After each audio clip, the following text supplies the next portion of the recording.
Well, welcome back to another Wayno's Photos videos, and the title of the video today is Rim Brakes Are Dead, Disc Brakes Are Better. And this was pretty much one of the comments I had in my last video. Hambini says disc brakes are slower than rims. Now, before I just get into the video, I'd just like to thank every single one of you out there, because that was really appreciated. You supported my channel, and I had thousands and thousands of views and hundreds of comments. And it's really great to see that the diversity of opinions and how some people are pro-rim and some people are pro-disc, and we're all entitled to those opinions. But I think the actual theme of some people was that I'm pro-rim and I'm just knocking disc brakes. But that wasn't the scope of my video. It was just to present the technical differences between the two technologies. But I thought I'd have a bit of fun with that, and I would think that I would go out and theoretically buy a disc brake bike. So what would that be involved? Now, at the moment I have 3 rim brake bikes, and I have a rain bike, and I have a number of different sets of wheels which were all designed for rim brakes. So me going out, and I'm in 2021, I'm going to go out there and I'm going to get myself one of these brand new spanking top of the range disc brake bikes. And what would that involve for me to change over to something like that?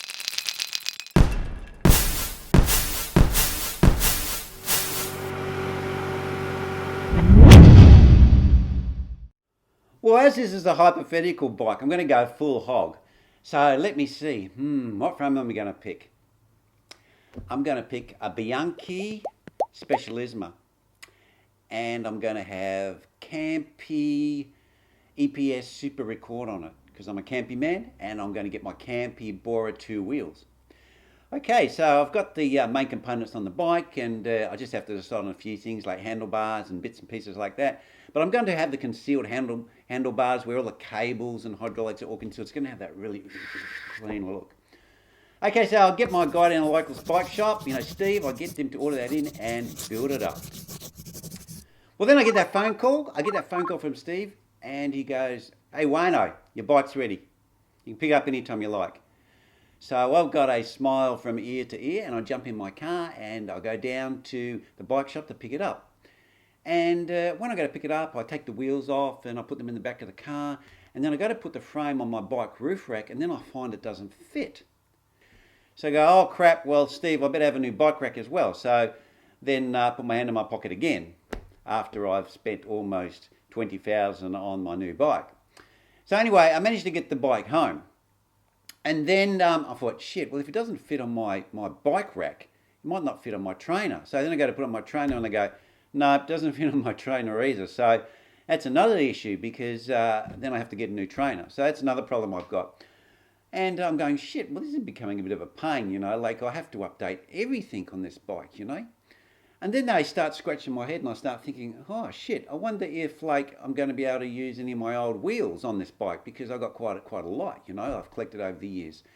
And then I realise, no, I can't do that either. So, if I want a training wheel or a rain wheel, if I want to ride the bike in the rain, I've only got to go and purchase some more wheels. So it's a complete changeover that I'm having here. Well, after all that, and settling down and starting to accept the fact that I'm going to have to put my hand in my pocket for some more expenditures if I'm going to have this bike in my cycle of different bikes that I ride over the year, then I realised that when I went to put the wheels back in, that I'd knocked the handle on the disc brake, and the caliper had gone in a little bit too far. So I had a bit of trouble getting the wheel in.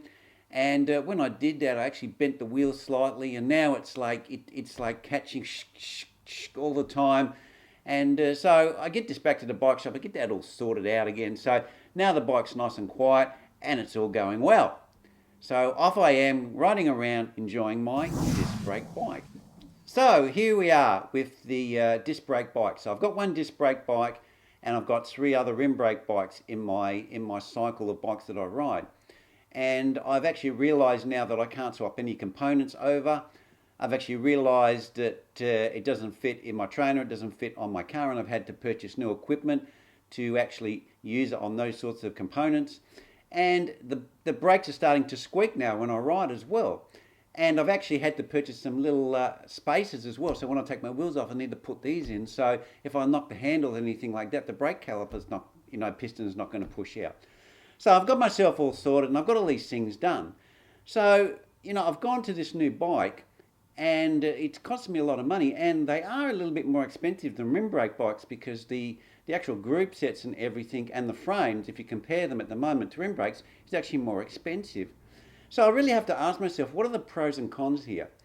Now, the pros are I get consistent braking in all weather conditions. So it doesn't matter if it's raining, not raining.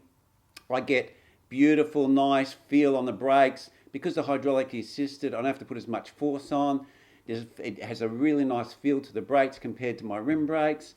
And it's beautiful. There's no cables because I've got electric, and I've also got the hydraulic hoses. Everything's concealed, so it looks really slick and neat and fast.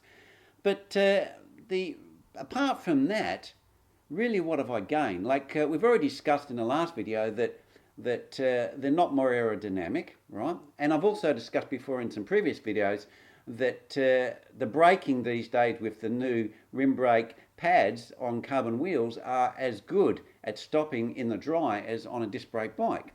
So, okay, yeah, I've got that capability in the wet, but I don't ride my good bikes in the wet. That's why I have a rain bike. So, I forked out all this money, and for really, what's the advantage? And really, it's really more to do with the aesthetics of the bike and probably future-proofing it a little bit.